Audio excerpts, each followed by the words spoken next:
my shit get hot, you better check it in. Welcome to Checking In with Big U on Worldstar Hip Hop. We're going to check in with my guy, Amir. I don't know what you guys know him by, but this is Brother Amir to us. How you doing, Ak? I'm good, man. I'm good. I mean, I'm just like, everything is surreal, man. Right. You know, I've been home 15 months and just being able to, you know, just jump right back into the groove of things, like, it's surreal. You glowing, Ak? I'm happy. Right. Take me back, bro. Take me back to let my audience know who Amir is, where Amir came from. Who was Loon? Now, Loon, definitely a lot of history there. Mm-hmm. Might not even have enough time to get into it all. But sure. The reality of it is I acquired that name out here in LA. Because when I moved out here in 89, like, I was getting into a lot of stuff in New York. So I literally was the original Fresh Prince. Right. You know, my God. You came out here in 1989. 89. How old were you then? About 13. I was 13 when I moved out here. Oh, so did you go to school here? Went to Beverly. You went to Beverly High? I was in class with Angelina Jolie. You know, I think Monica Lewinsky was a sophomore then. You know, my godfather was George Jackson. This, you know, produced Crush Groove, Disorderly, New Jack City, Thin Line Between Love and Hate, Eddie and Malcolm Show, you know, House Party 2. Like, you know, George birthed a lot of, you know, actors such as Wesley Snipes, Ice-T. You know, he brought a lot of these careers. You know, you came like Ice-T. Yeah. Ice-T came around 13. Yeah. Exactly. So you came from what part of New York? I came from Harlem. Came from Harlem. I came 13. From Harlem. Yep, 13 years old. Now, how was that? I mean, I came to LA at the peak of being the young, wild Harlem kid. Right. So a lot of the stuff I was doing, I used to always keep getting warned. It's like, hey, you can't do that here. This ain't New York. Hey, this ain't New York. And I'm like, all right, with that, you know, I was confused. Right. Hey, somebody gonna smoke you. You can't just be putting your hands on people, homie. It don't work like that. And I'm like, cause I come from a fighting city. Right. You know, we guns is illegal in New York City, period. So, you know, back then, I mean, you know, you had one or two few guys that had a pistol. Get out. You know what I'm saying? So it's like, I'm getting all these gun threats for just doing what kids do in New York. So gradually, hey, you loony, homie. You can't do that out here. Then the girls say, somebody gonna smoke you in New York? And I'm like, yo, I'm getting tired of hearing like somebody gonna do something to me. You know what I'm saying? So coming out here, and it's like I started hanging, you know, with the homies in Mansfield. Right. So, you know, started off from like kicking it, you know what I'm saying, with my high school, you know, love at the time. She used to live right on Marvin, right off of Marvin in Venice. So it's like I'm over there hanging out, homies over there. You know, I just basically found a crowd that I should have been avoiding. Right. Because I had all this other good stuff going on for me, but I'm just this. When you say you had other good stuff going, was you already on the music? No, I wasn't even thinking about music. Just outside of life, just not in the streets yet. To tell you the truth, I didn't really care for music because George was a film guy. So I was kind of under his deodorant when it came down to like wanting to learn film.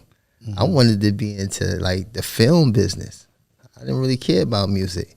That's why it was, you know, so ironic later for people that knew me to see me embrace music.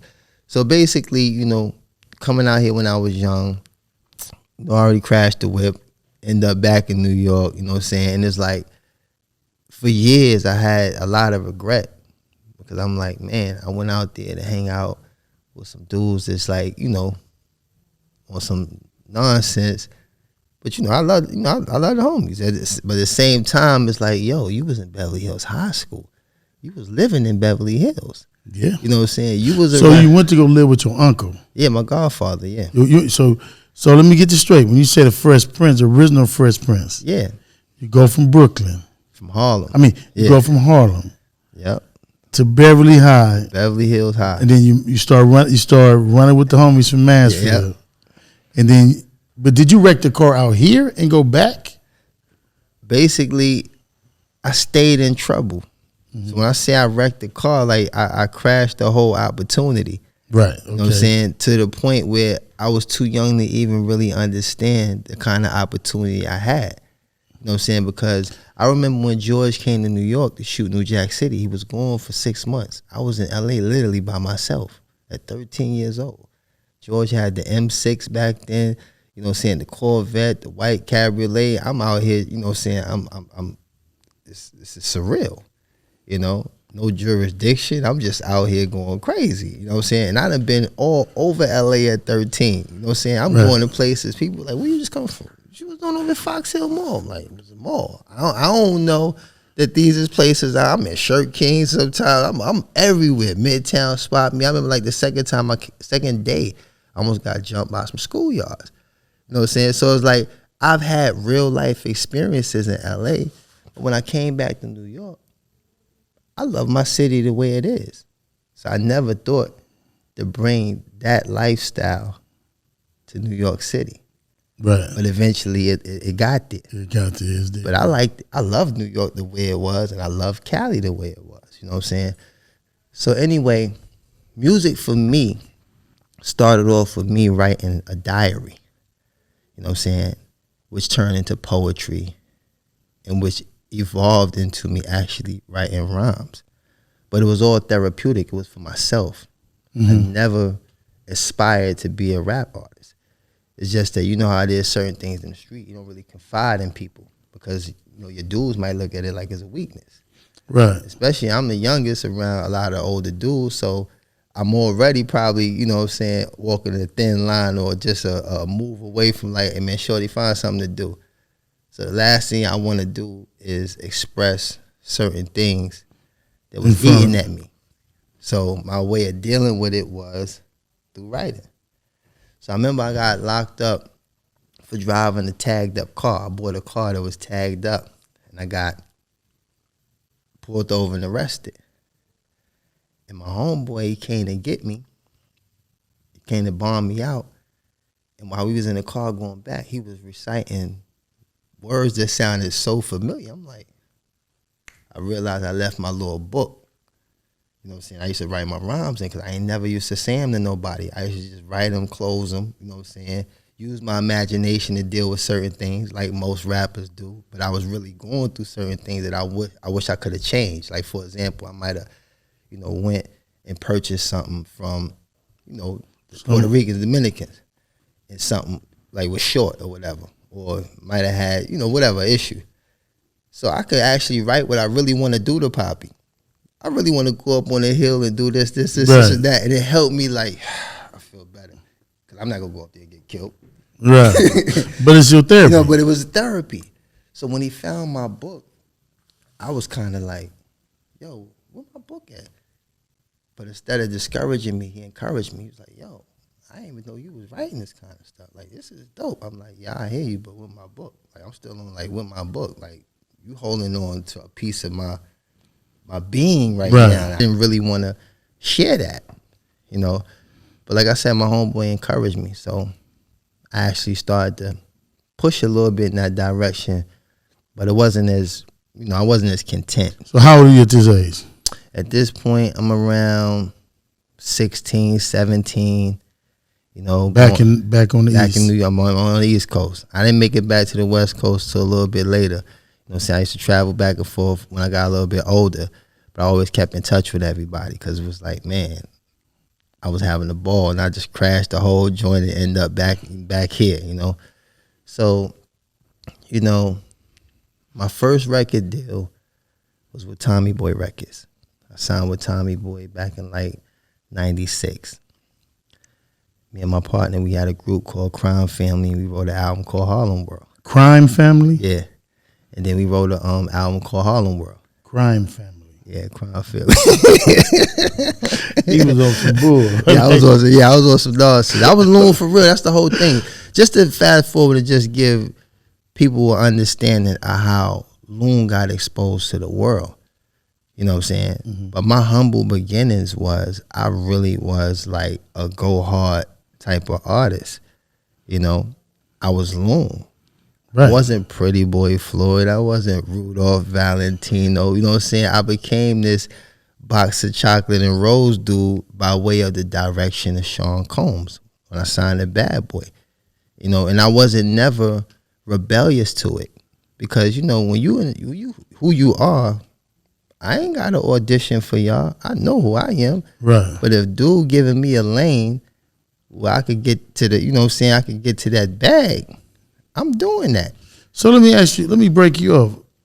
So my partner D, D from y'all land. Yeah.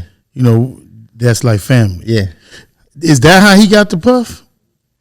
Because I know eventually y'all whole family, Puff was welcome. Yeah. Is that how that union started? Because I know him and Puff real tight. Yeah, they was real tight. I can't speak to what was the origin of that relationship. It could have been through Von Zip, who was from Harlem. You know, he used to be back and forth here. He was tight with Mike Tyson. You know, D was, you know what I'm saying? That right. Little circle they had was something of a major, you know what I'm saying, extension to what we was on. Right. You know, so, you know, and then, you know, V too. Like, you know, V, V, you know what I'm saying? So all the older homies, they was all locked in, you know what I'm saying? To like Puff, Mike Tyson, a lot of, you know, high end type dudes, you know what I'm saying? And that's what kind of what the attraction was for me, is to be on the West Coast and see dudes who was like moving like similar to the way, you know, things I was exposed to on the East Coast. Yes. You know what I'm saying? Because, you know, back then, like, gangbang was at an all-time high. Yeah. And I was gone. Yeah, you know what I'm saying? I left in 91. Yeah, you know what I'm saying? So it's like me being, like I said, being a city kid, it was an experience for me. Because that was 96. That's when, because like I said, I was gone that whole era. Yeah. So I'm gone. I leave in 1991. I don't come back to 2004. Oh, yeah. You was spared. You was preserved. Yeah, I missed the whole beef. And then I do 3 years and 9 months in the shoe. Straight, and then come home in 2004. So I miss a whole, right after Big and Pac, I went to the shoe, and then I come home 4.5 years later. So now when I get home, it's the ending of the beef. Sugar's in jail, and I'm coming home. And now it's like all the remnants in the city is what the city is. And you know, your name and then a couple other people's names is going and coming down, and then they had runs. So that was like yeah, that was your bird's eye view from where you and was then at. I know me, so I was immediately tight with T Money. Yeah. T Money is younger than me. Yeah. So T Money, I did a lot of time with a lot of homies from PBG and Mansfield and Marvin. So all the people who had did time with me already knew where I was at, because they knew I was a Muslim teaching Islam in prison and all that. So they already knew. But it was the ones on the streets who didn't know, who didn't get, like, he ain't on that. Yeah. You know what I mean? He not really on it. So me and T Money immediately, like, T Money was young. Yeah. T Money was revival. I want to see. Yeah. So you know, T Money, that's when he still had hair on the top. Yeah, right. Yeah. He go. Hey, I shot one. You can't shoot. Hey, look, I was just with you, so you already know. I'm just spectating right there. So that era right there, cause when I came home, I was really lost. Yeah. Like, I'm talking about lost, bro. I didn't have no clue. Suge was educating me sometime in the car on who he didn't like. And I tell a story about Jimmy Henchman, right? And how I had so much respect for Jimmy Henchman from the street thing. And I don't know about everybody else with the situation. Now he wrote me when I was locked up, because he's Muslim now too. Oh, that's beautiful. Yeah, he Muslim. And my super story on Jimmy, I'm going to tell it real quick. Jimmy and Suge had the beef. Jimmy coming to meet me to do a shoe deal that Henry Black set up for me to help me get on my feet. My first deal where I ever got any money was through Jimmy. Jimmy Henchman set the deal up to do Game's shoe deal. I made almost $300,000 off of the shoe deal, the Hurricane shoe. Yeah, I remember that joint. And we was coming to meet, fast story, Jimmy and Suge about to bump heads. Suge got a bunch of cars. And I'm telling Jimmy, man, won't you go ahead and leave? Yeah. And because I'm Jimmy, like, I can't do that. Yeah. I said, ooh. He said, yeah. Oh, I can't run. Yeah. I deal with it. And I'm like, wow, honorable. Yeah. And then, we end the story, but nothing happens. But that was where I was like, I got to look at him differently forever, ever. Yeah. But back to Loon, man, because, the thing is, like, most people know me through Bad Boy Records. You know what I'm saying? When I signed with Puff, I was actually an Arista artist. Bad Boy was under Arista. So I was already in the building. Got you. You know what I'm saying? So this a lot of people understand because, I always kind of defend my business relationship and my personal relationship with Puff because I never had the issues that was, floating around. We had a very strong mutual understanding that we benefit in each other. Even though you the boss, you know what I'm saying? This your whip, you driving. But I'm not a backseat passenger, if that makes any sense. Well, it makes a great deal of sense to me. You know what I'm saying? Yeah. Because I know if you already came to California. Yeah.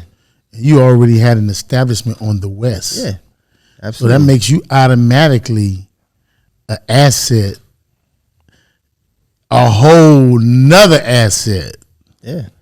That's what I'm saying. And the whole thing is, people always assume, but we ain't here to be telling those stories. Right. I'm gonna let this out because dude gave me an opportunity. I don't care what nobody say. At the end of the day, he gave me an opportunity. We sold a lot of records. We did a lot of big things. Traveled a lot of places. Who were some of the people you did music with?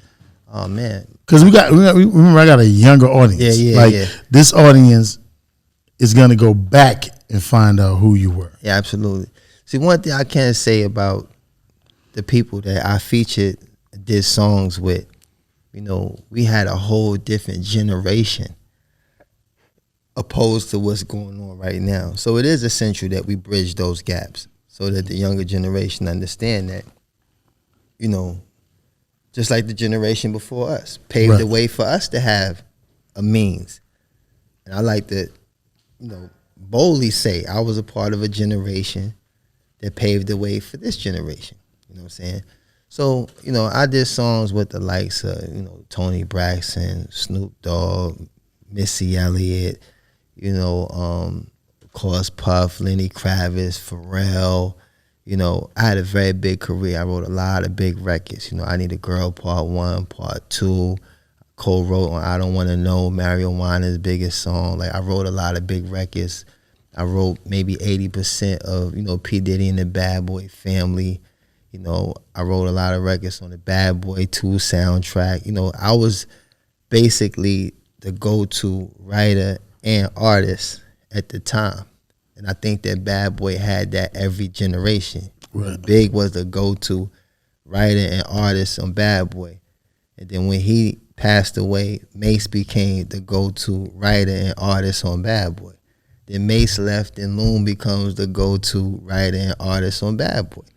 You know what I'm saying? So it's like when people try to compare these different,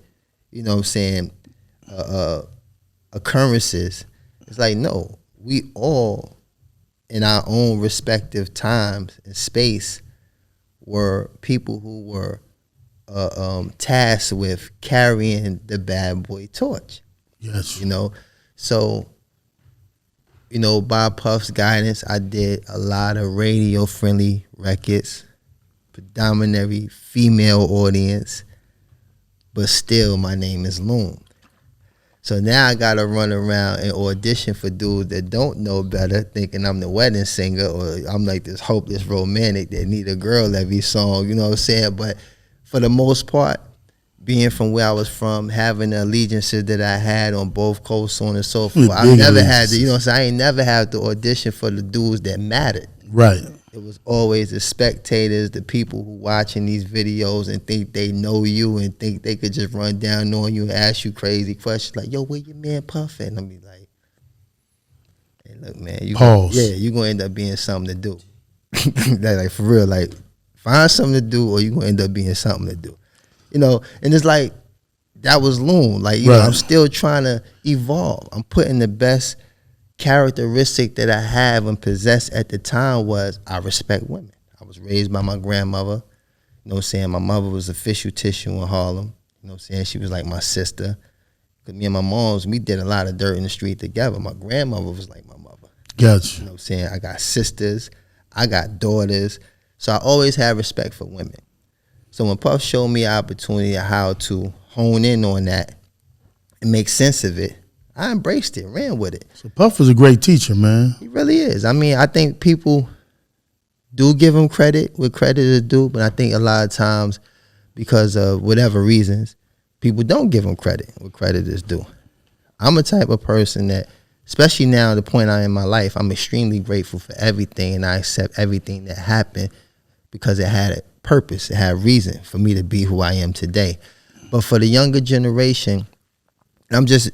Because I actually, when I was in prison, I had access to certain things that allowed me to watch everything that everybody else was watching. So I used to let the young kids in my block hold my little joint to use on the screen, and they was watching Worldstar a lot. So I never used to listen because, you know, you got to have your headphones on your TV. So I used to sit there and watch. So I used to be like, man, what's up with all these kids with no shirt on, with all these assault rifles, with a Wraith in front of a trap house? Like, what's happening? You know what I'm saying? So I don't have to hear the song to see what's going on. You know what I'm saying? So like my message to them would be, we was trying to show y'all, quote unquote, like what's being said nowadays, black excellence. We doing videos with waterfalls. We showing y'all 125 feet yachts. We showing you can take your passport and go to countries where girls don't even speak your language. And it was like, at the time, we were the higher echelon of those who expose to the world, not just our culture and not just our generation, but the whole world was watching us and wanted to achieve this level of greatness. Right. So when I started seeing this repetitive rehearsal to end up in the very place that I was in, it's scary to me. I'm like, man, these kids is trying to go to prison. Right. Don't you know they got technology that'll hone in and get the serial numbers off one of them guns and you know, and they don't know. Yeah, and they don't know. They really don't know. And I mean, they just having a good old time looking at it like, yo, he going to jail. He gonna tell, you know. And I'm like, and when they all come crying down, all of them gonna get 20. The one that got the first indictment gonna flip on everybody. He gonna be out in 1 year. He gonna get a year in a day. And we see that really happening. It's really he was talking about it. It's heartening to see one of our greatest stars, NBA YoungBoy, a multi-millionaire, and he's creating jobs for people. He got artists. He doing such a great job with his fan base and what he doing for people to be fighting these cases. Yeah. You know what I'm saying? And I'm hoping that this little sit down is going to help him to see what he can do and for him to find a way out of it and not have to go sit down. But this is a prime example of what you're talking about. Yeah. And even to this day, I don't even do, like my artists do videos. I mean, I try not to be too, but I'm like, I make a suggestion like, is that the message you want to send? Like, we already hood. Exactly. Yeah. We already, they know who we are. Yeah. Like, you ain't got to go, and I try to keep it there just as, you know, put a thought in it. I don't step in nobody's creativity, but that's what's going on with our babies right now. Yeah, because see, me being out of the loop, like I said, I don't listen to no music. I come home, I hear it's about 15, 20 dudes, names start with Lil.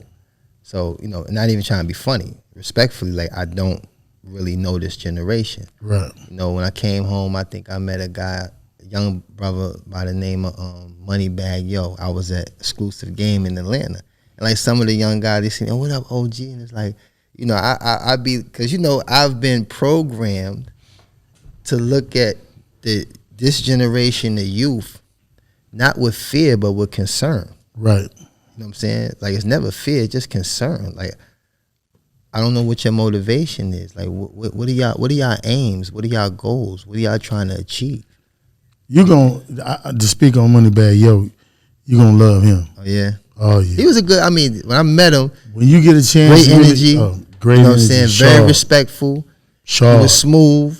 You know, I mean, and there's another kid I want to say. He's sharp. I watched the interview with the kid named is it Young Yachty, Lil Yachty. Lil Yachty. And he was being literally attacked by Joe Buttons in the interview, and his poise and how he handled it. It was like he was the only man in the studio at the time. He's the baby. Right. You know, so I know it's hope. Even like I said, you know what I'm saying? I believe there's hope when you have young men like this who understand or have values or certain morals that they don't come allow. up under good teaching, though. See, I mean, you got, because QC, P&M. Yeah, I know Coach. You know what I'm saying? They real good teachers. He come up under that. Okay. So he got a good yoke. It's the ones that kind of build themselves up from the ground up, and then they really their own big homies. Yeah. Because they got the millions their own way. Yeah. And so it's on point. We're going to step and take a break right here and come back. Somebody coming home from prison, you have a different glow. You have a glow that looks like purpose. Alhamdulillah. I mean, a lot of times people don't understand, like, being incarcerated. You know, they got this statement, you know, you could do the time or let the time do you. So I guess maximizing that time to just grow and evolve and make preparations for the return back to society definitely, you know, has created a purpose. Right. You know. That's key in what you said. You said something that being somebody who was formerly incarcerated and coming home to be a better person, you said preparation. Yeah. And what was that like? And then, because I don't think the viewers who've never been incarcerated can understand how some people never prepare for freedom. Absolutely. Yeah, I got this thing I mentioned maybe before about doing a long 2 days. Like, you know, whatever a person do to get incarcerated, and then they come out on the same thing. Right. It's like you did a long 2 days. You know, like the 10, 15, 20 in the middle don't even count because you ain't making any preparations. You was only rehearsing to return the same way you entered. And that's something that's, you know, more consistent and more common, you know what I'm saying, for people who are incarcerated and re-enter society. Then you got some individuals who, you know, really had an impact, a negative impact on society, and they want to rectify those things. So they take that time to try to rectify those matters to the best of their ability and try to, you know, reestablish, you know, themselves and, like the word we use, and prepare to re-enter society and be an asset and not a liability. Right. You know, so that's kind of a rarity. Yeah, it's definitely a rarity. Yeah. I want to jump right into it. I want to jump into who is Amir as opposed to who was Loon. And I think what people don't realize is, what we learn is that it's so much value in the name and how you represent yourself. Absolutely. And I think if you can let people understand who is Amir and what Amir's value to what Loon represented, they can kind of understand when you say, call me Amir. Yeah. You know what I mean? I am your Amir. Yeah. And I'm not your Loon. I'm your Amir. Yeah, absolutely. And they don't get to understand what the Amir name, how valuable that name could be to people. Absolutely. Because linguistically in the Arabic language, Amir could even mean leader or prince. Right. So either way you look at it is the position of, you know, leadership. And I've always had those qualities. And for a lot of people that did know me when I was Loon, I never was a follower. Right. You know what I'm saying? I follow suit I'll stick to, you know, the regiment, the code, or whatever it is, but I'm not following nobody. So the brother that actually gave me my name was a Muslim brother named Mujahid. He used to do security for Puff. And when he found out I took Shahada, he was like, yo, don't let nobody give you a name. So I'm like, all right, cool. So when he came up with Amir and he explained to me what it meant, the power, you know what I'm saying, it just resonated right away. So Amir, in a nutshell, is a man who's evolved. And I believe that if we don't evolve, we really standing still. And a lot of us, you know, as African Americans, we remain stagnated, or we level out at some point and never really grow or evolve. So for myself, I think that everything I've ever experienced was always a stepping stone to grow and try to evolve into a better person. And, you know, I have no gripings with Loon and all of the, you know, benefits of success that came with being Loon, because it was a stepping stone to becoming Amir. And, you know, you have to get to a point where, you know, we start running from nuances. Because a lot of people are fearful of change. Right. You know, a lot of people are afraid to go outside the box or, you know, venture outside their element, so on and so forth. But me, I've always, you know, been somebody who's always been, you know, privy to like challenges, you know. So Amir just became someone who's not too far away from Loon. You know, I'm still humorous. Right. I could still, you know, had a conversation with the best of them, but just certain, you know, guidelines and certain things that I'm just not going, you know. You're indulging. Exactly. So that's called growth, you know, and a person could do that without being Amir. Right. But for me, you know, it's definitely a little bit more in conformity with my own growth, my own evolution, and definitely the basis of it is Islam. We were talking earlier, and we was talking about how you became a Muslim. And I was telling you, I also went back to studying Islam when I was on the streets before I was incarcerated. Yeah. And I didn't know, I did not know even up until this moment that you got back on your deen before you was incarcerated. Yeah. See, that's the thing. I think a lot of people, because of whatever the media, you know what I'm saying, of course you already know, puts out there, that's pretty much all you got to work with. But I became Muslim in 2008, in December 2008, while I was traveling in UAE. I accepted Islam in Abu Dhabi. Then immediately I came back to the States and just immersed myself. How old were you? I just want to ask that one. How old were you? I was 33. You was 30, okay. I was 33 years old when I became Muslim. And, you know, immediately the zeal that you have, and I think a lot of new shahadas have that zeal. And in some cases, if it's not nurtured and cultivated properly, it could fizzle away. Right. You find a lot of, you know, new Muslims, you know, they know Islam is the truth. They try to practice Islam to the best of their ability.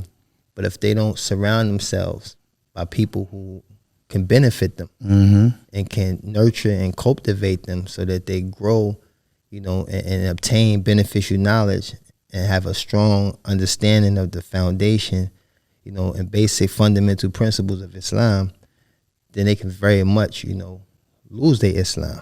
Right. So for me, being in a position of influence, I never wanted anybody to exploit me or try to, you know, utilize my deficiency in the religion, you know, being new to it. And, you know, I become a target for, you know, any type of, just a target to try to, like, you know, show any type of misinterpretation and misconception of what Islam is. So I immediately started sitting in, you know, the masjid, starting with Masjid Iqwa in Brooklyn. I was always sitting with a brother named Abu Yusuf Khalifa. He had studied in Egypt. You know, he translated books for a lot of ulama and stuff like that, so scholars rather. And I just sat under his wing. Right. You know, he younger than me, and that's another thing. I don't have no pride issues. You know what I'm saying? So you But got Islam is ageless. exactly. You know what I'm saying? A lot of people don't understand that. You know, so basically, I sat under this brother, and he gave me a very good and strong foundation. Then from that point, I just continued to build and expound on that, and eventually it led me to moving to Egypt, where I studied at, you know, a couple Marakas or language schools. I went to Marakas al-Fajr, and then I went to Marakas al-Iban, and I started studying Arabic, and then I went to Al-Azhar University, you know what I'm saying, which is the oldest Islamic, you know what I'm saying, institution in the world. So, you know, I just took the initiative to really immerse myself in Islam and the religion because, you know, any and everything I've ever done in my life, I've always been 10 toes with it. I've always been, you know, 100, you know, to the floor with it. And it's like, I never was a straddler. You know, I never was, you know, hypocritical in anything I did.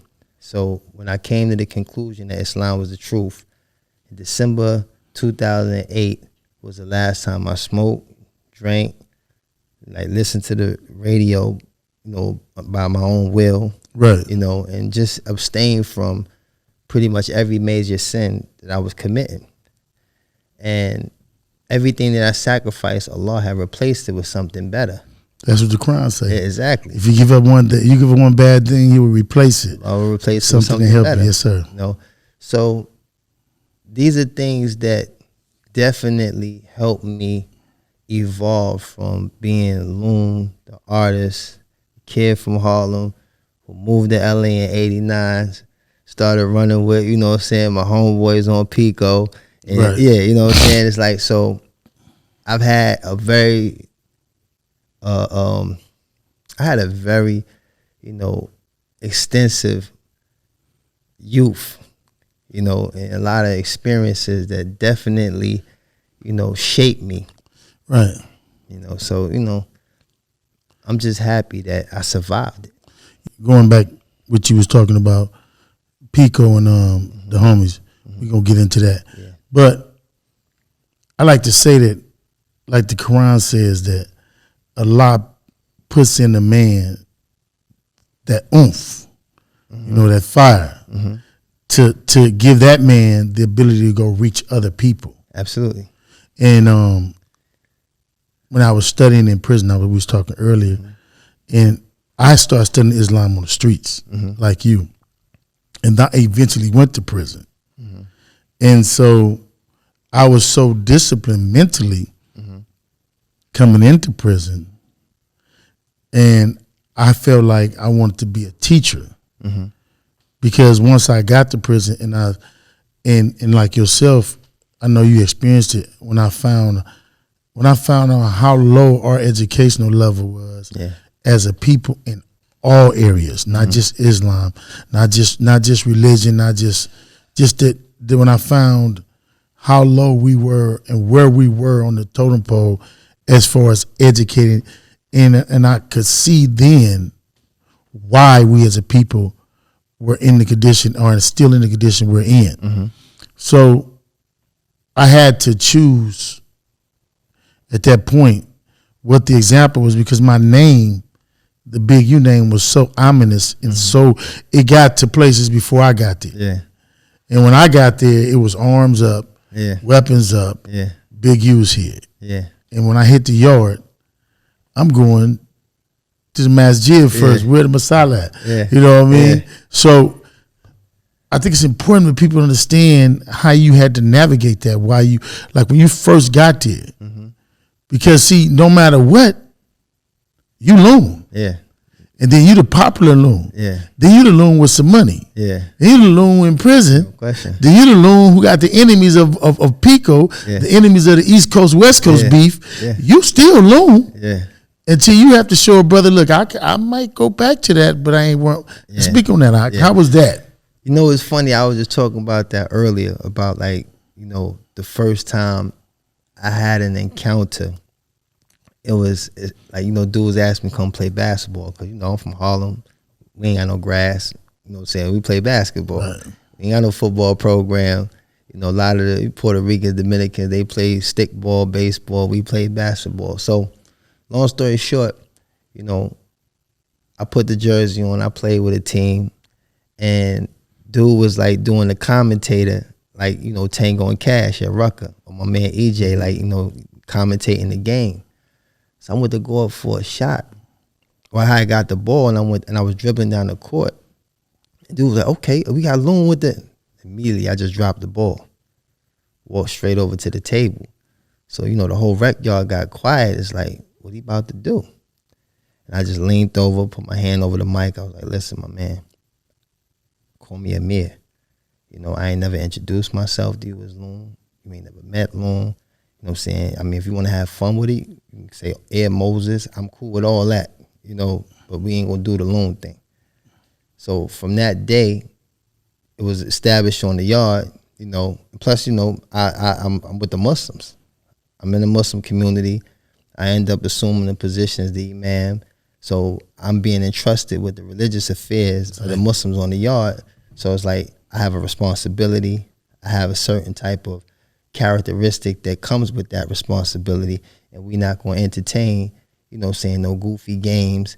And like you start handling me like you cool with Loon. You know so we got to stop that right away. And then, you know, in the federal prison system, you know, news carry. Dudes got phones. Dudes got ways of getting it around. So like every other yard I ever went to, it was already kind of clear. And then a lot of the brothers around me, because, you know, they trying to safeguard and protect my honor because they met Amir. Right. They love Amir. They love Amir the Muslim. I didn't meet no Loon. I don't even, you know, some of the brothers been down 20 years. They weren't even out when I was, you know what I'm saying, doing the music. So they like, man, I know you as Amir. So when they seen some, you know, dudes sometime, hey, yo, Loon. I said, our brother beat me to it. Hey, yo, his name is Amir. Where Loon at? I used to be like, yo, all right, chill. Nah, I'm saying, like, you know what I'm saying? So it was always. I know what you're talking about. You know what I'm saying? Yeah. So it's like, everything else was pretty much just about, you know what it is. It's like, we ain't in prison to be, you know, playing with the prison culture. Right. We here to be better men. We here to grow. We leave all that for the kids. Like, we leave all that for the dudes that, you know, haven't yet found their way. So every now and then you find yourself having to put certain contingencies in place so it don't become a problem. Right. You know, and that's basically it. You know what I'm saying? And like, I had a smooth bid. I ain't gonna even hold you. Like, I had a smooth bid. You walked off how much? I did 9 years. You did 9? I did 9. What was your sentence? 14. You were sentenced? Yeah, I got sentenced to 14 because, like, basically, I was in a conspiracy that consists of ghost dope and hearsay. So anybody that's familiar with the federal prison system is like, it's the easiest trap on the planet. Like, you could just get a couple dudes to congregate and just, you know, come up with some type of conspiracy, toss you in it. You're going to get indicted. You're not going to get a letter in the mail saying you got a grand jury hearing. The Fed's going to indict you. And then they're going to hire the marshals to come get you as if you trying to flee, you know what I'm saying, from the law. In all actuality, you didn't even know there was a grand jury hearing that took place and you've been indicted for whatever the case may be. So with that being said, me having 2 priors. So let me set the stage, because we're talking about your eventual incarceration. Absolutely. At 8 years. So now you're already studying to become Amir. Yeah. So for the people that don't know, Loon is already out the picture. Yeah, absolutely. Because now you're traveling. You in Abu Dhabi. Yeah. And you already in the masjid. Yeah. You don't go to prison until 2011. 2011. So definitely, to rewind back a little bit. Like I said, I was chasing everything of benefit, everything that was going to contribute to me obtaining beneficial knowledge and understanding of Islam, and frequently traveling in the Muslim lands. So I made Umrah, which is a minor pilgrimage. I made Hajj, which is a major pilgrimage. Yes, sir. My first Ramadan was in Kuwait. I've been to Jordan. I've been to Malaysia. I lived in Egypt. I've been to Senegal, Cote d'Ivoire. I've been like a lot of different Muslim countries. So with that being said, I had pretty much put my previous life, I put Loon in the rear view. You know what I'm saying? Like when I left the music business, wasn't no huge announcement. I just dipped. So you know how it is, out of sight, out of mind. Nobody's really checking. You know, they ain't here. Well, somebody was checking. Yeah. Somebody was checking. Somebody was checking, and they had letters on the back of their jacket. Yes, on the law. Because I mean, when I sit here and I do a lot of reading and asking questions about the people we about to interview, because I know your story a little bit, but I never knew like we getting it now. But the timeline, the changes made, right, and then the people need to hear that the conspiracy of years ago comes. Yeah. And it's not that he called a case stabbing somebody for Puff, shooting somebody for Puff, doing these other things. You actually went to prison after exercising conscious decisions to start studying Islam abroad. Absolutely. So you're not even in this country. You actually moved out the country. I mean, I think you need to. Yeah. I kind of want to set the stage so that people can kind of see that when you went to prison, you was already. I was already Muslim and have been out the country. And living in a whole nother country. Living a whole nother country, living a whole nother life. And I think I appreciate that too, because it does need to be understood, because I think that once I went to prison, people had all these different, misconceptions of what was happening, in my life. But I literally left behind everything that, I had previously indulged in and moved forward full steam to try to better myself, by removing myself first and foremost from the environment in which all of the harm was done, So in 2008, I became Muslim. 2009, I made Umrah, and I continuously traveled because I was giving talks all around the world. Different, prestigious universities, stuff like that. Places, I mean, I'm an 8th grade dropout. You know what I'm saying? I spoke in more colleges and, educational institutions than I invested in, myself, and was able to reach a lot of people with my story. So with that being said, I never foreseen or even detected that something that took place prior to me becoming Muslim. You know what I'm saying? I was put in an indictment for, somewhere, this is how the indictment read, somewhere around about 2006 to September 2008. I became Muslim in December 2008. So literally whatever took place prior to that, I was oblivious to, because I had already made the moves, already, made decisions, uprooted my family, and we all moved to Egypt. So with that being said, it took me to land in Belgium, where I was scheduled to give a prestigious, a lecture at a prestigious university, and I got grabbed by Interpol. And I was told that I had an indictment in the Eastern District of North Carolina in the city of Durham, which I had never visited. So you can imagine, like you investing all this time to remove yourself from a lifestyle that preceded, to evolve into a better state of living and, carrying yourself in a whole different manner, to just run into a situation where all of that gets caught up. Yeah. So, as impactful as it was, I believe because of the state I was in, it was easy for me to accept it. Because we know about, one of the 6 tenets of Islam is to believe in Allah's divine decree. the good of it and the bad of it. Yes, sir. Understand? So with that being said, we don't invest a lot of time in what could have happened, should have happened, if I'd have went down Crenshaw, this wouldn't have happened, or if I'd have turned down 7th Avenue instead of going down 8th Avenue. We don't do that. When the law decrees a thing, is wisdom behind these things that may present themselves right then and there, or may unfold later on. But the first step of reaching that is to just accept it. Right. Yeah. And to grow from there. Absolutely. Because I think it's important for the people to understand who Amir is. Yes.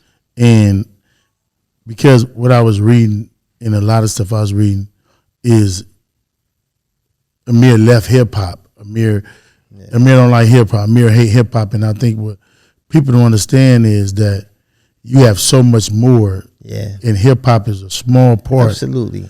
Of what you will eventually use to reach and to teach. Yes, absolutely. And that's what's important.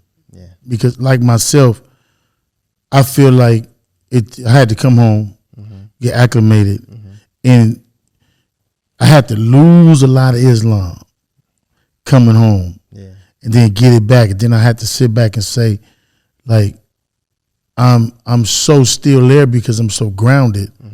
And there's so many things I don't do that I just never did. Yeah. But people ask me about the name Big U. And I say, well, I keep the name Big U opposite of why Loon keep it, because I want kids to understand that it's not the name, it's the choice that I made. My given name is Hannibal Muhammad. Yeah. And it's the name. It's not the name, it's the choices I make. Absolutely. And I still got to make choices every single day. But you know what's beautiful? I learned to embrace, see, like at first, because I wanted to separate myself, I might have been real firm about, any reminder of that. Right. And Loon is being one of those reminders. But after serving that 9-year sentence and coming home, I learned to embrace that, Loon is a gateway. Right. For people to understand better who Amir is. Because you can't force or impose Amir on someone who's looking at you dead in your face and is like, you look like Loon. You know what I'm saying? I'll be like dudes running down on me now like, yo, man, you look familiar. And I'll be like, yeah, I get that a lot. They're like, nah, you Loon? And it's like, yeah.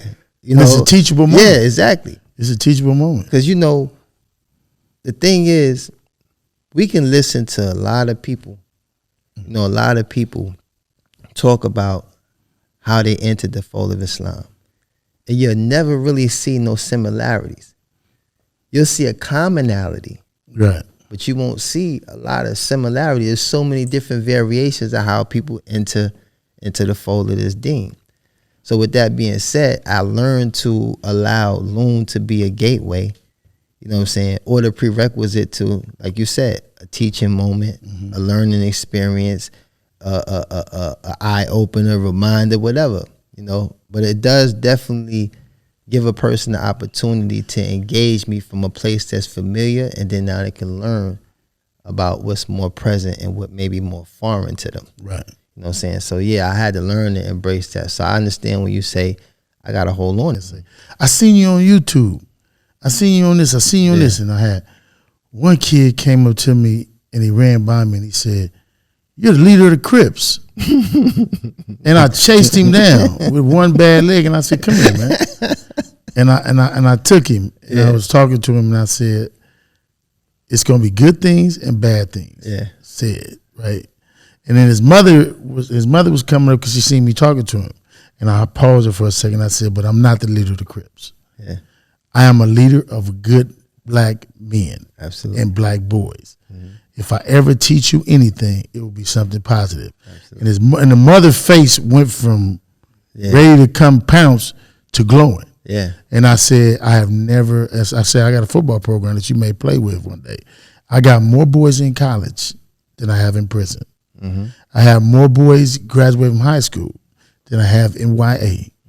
And I said, and one day you're going to be one of mine. I got a karate school I'm going to let you come to for free so you can see what kind of leader I am.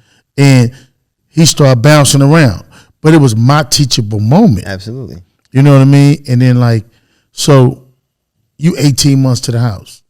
It's a whole new world of information. Yeah. With Twitter, Instagram, Facebook, and all the rest of the stuff.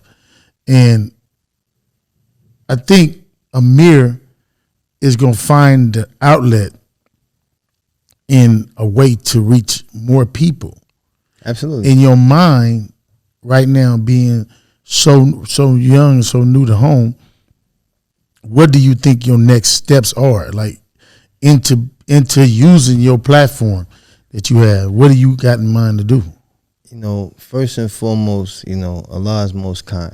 You know, I've been home 15 months and I've been able to literally establish 15 businesses. That is beautiful. You know, I came home, I got a book deal with Simon & Schuster.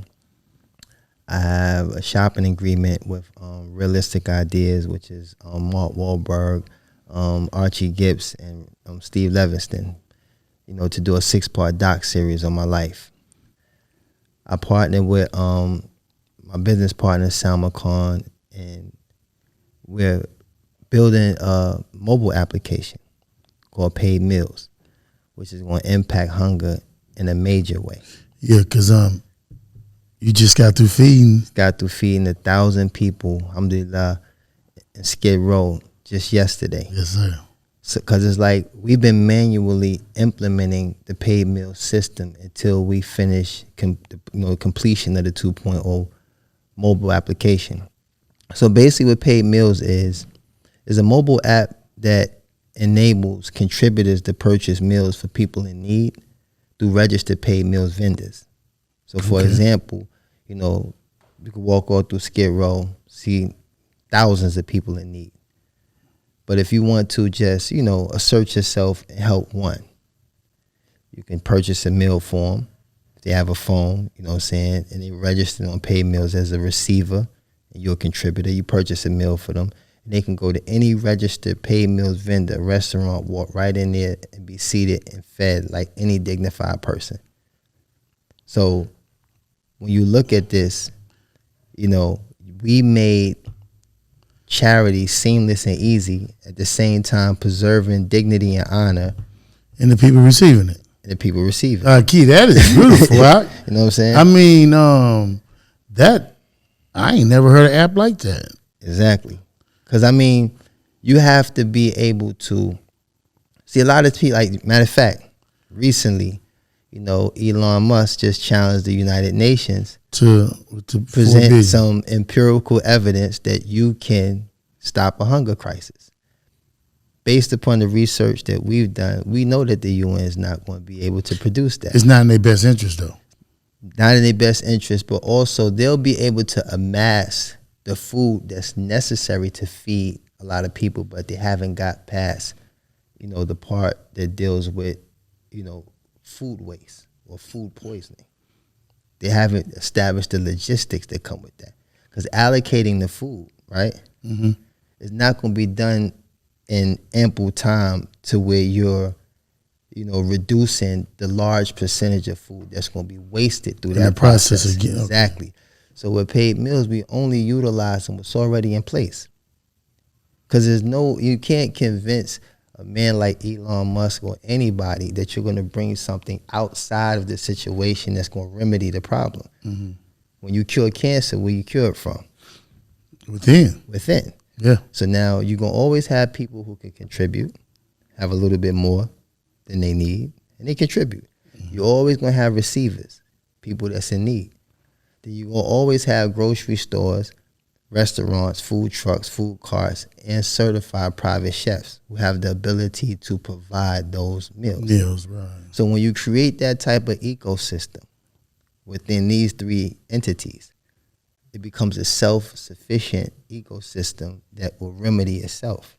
So I could just do Zakat. Just basically sign up on the app, pay for 5 meals, and every day. Absolutely. I could just say I got $100, $50, or whatever I want to do in that month, and I don't necessarily have to have it identified by a person. I can just go on the app, do my Zakat. Yeah. And because you'll receive notifications from people who are seeking to redeem meals. Right. So you could be in California and pay for a meal in person in New York. You don't even have to know this Beautiful. person. You know what I'm saying? So it's like, and just a teachable moment. You know, zakat is an obligatory charity in Islam, right? That you only pay once a year. Right. And it's 2.5% of your surplus income. Mm-hmm. So if you think about it, if we all did that, it would balance out the economy. Exactly. So even a greedy billionaire would get the tax break that he's looking for, 2.5%. You got to be a real greedy person to not want to give 2.5% of your surplus income. So that means after all your expenditures, whatever remains, you just give 2.5% of that. So if everybody who had the means did that, it would balance out the economy, because you'll be able to, you know, allocate that funding to those that need, which would be a percentage or a margin that would either be greater, not by a distance, but, you know, sufficient enough that those contributions will reach the mass majority of those people that need. So with paid meals, we literally are implementing one area of Islam, which is charity, is an act of worship. It's something that's pleasing to your Lord. And at the same time, preserving and protecting the honor and dignity of an individual, whether they're Muslim or non-Muslim. You know what I'm saying? Everybody has rights. Every created thing has rights, even the animals. You know what I'm saying? You know, like when we, you know, slaughter animals, it's not even permissible for us to slaughter an animal in front of another animal. Exactly. You know, allowed. Yeah, exactly. So when people learn these things, all those misconceptions, and that's where a lot of people become Muslim, because of their curiosity. And when they start to delve into the matter, they start realizing, like, oh, nah, these people can't possibly be the people that they're saying. Right. Yeah, so yeah, alhamdulillah. Yep. So Amir, 11 businesses in 18 months. 15 businesses in 18 months. Yep. We got paid meals. We got paid water. You know, I don't even want to expose too much. I have a clothing line. I had an accessory line I released called, you know, Loon to Amir, which is basically me branding my social media, which on Instagram is Loon to Amir. So I took. So it's at Loon to Amir. Yeah, at Real Loon to Amir on Instagram is REALLOON, the number 2, Amir, AMIR. So I took that and made an accessory line that consists of book bags, duffel bags, you know, just accessories. And it was just to kind of like expound on the brand that I created on social media. Because Loon to Amir is basically, in one nutshell, giving you my transition from Loon to Amir. So now my daily activity on Instagram consists of me either doing lectures. I run a boot camp collaboration with a brother named Shuaib from Rip Right, and we go out and, you know, we get the youth, or, you know, just brothers or men in particular, to go out and have these strenuous, you know, exercise boot camps. Yeah, one brother, my nephew hit me up today, try to set me up. Yeah. Yeah, you ain't been working out. Yeah, it was the setup for the weather. You know, because I already know. And then my other nephew told me, Amir's out here and he got the boot camp for Muslims, working Muslims out. Yeah. So they looking at me like, okay, that's your calling. I got a 2-time. Yeah. And the nephew walked right up to the table before we sit down and start talking. Yeah, Uncle, you looking kind of big. Yeah, shots fired. Yeah, shots fired. You know what I mean? You know what's crazy? But I want for to take that though. Oh yeah, you gotta. I'm just letting you know. You gotta suit up. I let that go right over. Oh nah. I let that go right over. That ain't how we handle that. We gotta suit up. He gonna set me up. I'm looking. I'm like, that was nice. Because on the yard, we call that a call out. That was a call. He called me up. I said, okay, I got you. Yeah. You know what I mean? I'm coming off the foot surgery. Oh yeah. But I'm ready though. You know what I mean? We had a lot of upper body workouts, so it'll bypass the foot. I still get it in. I mean, you know, I ain't fell off. I get it in. Get it one left. Similar to what you do with the sports, that's the boot camp for me, because I work out anyway. Right. But I feel like what happens is, you know, I may charge like, you know, $50 for guys to come out and work out with me. Now you got celebrity trainers and stuff like that charge $200 an hour or a session or whatever the case may be. So the 50 is light because it comes with purpose. So it's not just Muslims, it's non-Muslims as well. And one thing you know as men who face adversity numerous times in our life, when you go through stuff together, it establishes a bond. Yes, sir. So even if it's just a strenuous workout, it does become something that becomes documented that I went through something with brother Amir and these other brothers that came out. None of us knew each other. Now we all exchanging numbers. We drinking water. We tired. We talking about how strenuous the workout was. Yo, that felt good. Yo, my chest feel crazy. Like, you know what I'm saying? So all of that is the purpose. I'm not trying to train nobody. I utilize these platforms because it's just an extension of myself. I'm not selling nothing. I'm not trying to, you know what I'm saying? Because, you know, I see what social media has turned to. Right. You know, and, you know, may Allah protect us. It's like, it could be something of benefit if it's used that way. But it definitely could be something of abundance of misguidance. Yes, sir. You know, so I try to stray away from anything that even resembles misguidance. You know, so I make sure everything that I do is contingent upon, you know, bonding with men. Right. We gotta do more of that. We do. You know what I'm saying? Just like what you're doing, man. Allah reward you. Is like we need more leaders. Yeah. You know, we got a ton of followers out here. You know what I'm saying? And they following 3 different eras. This is Brother Hannibal Muhammad, aka Big U. And you're on Worldstar checking in with Amir, aka Loon to Amir. Yeah, man. See, what y'all don't understand is you got to check in, man. Everywhere I go, I check in, man. No, I don't get checked, I check in. It's a big difference, man. You gotta really understand what I'm saying.